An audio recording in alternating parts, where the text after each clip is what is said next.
Good morning, lovelies.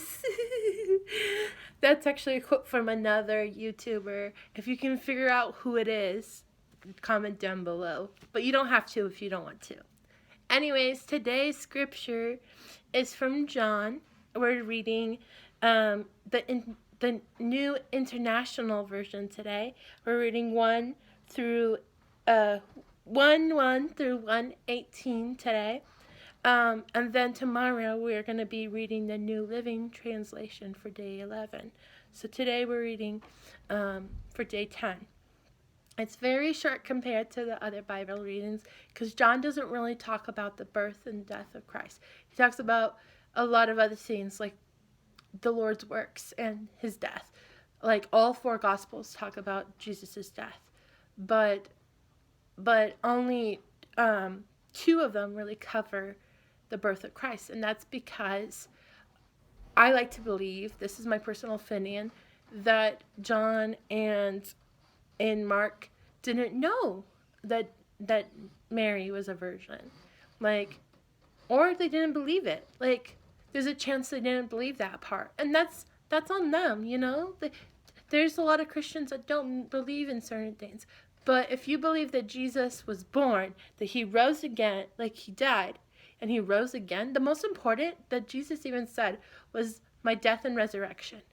Jesus himself said, the most important part isn't even his birth, it's his death and resurrection. But in my personal opinion, to know and understand the death and resurrection of Jesus Christ, you need to understand that he was born, that God gave Mary him as a son, and he was born.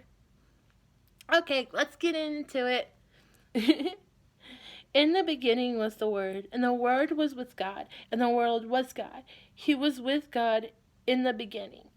Through him all things were made. Without him nothing was made that has been made. In him was life, and that life was the light of men. The light shines in the darkness, but the darkness has not understood. There came a man who was sent from God. His name was John.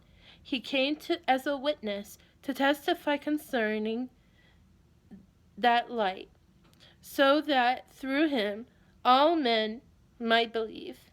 He himself was not the light. He came only as a witness to the light. A true light that gives light to every man was coming into the world. He was in the world, and though the world was made through him, the world did not recognize him. He came to that which was his own, but his own did not receive him.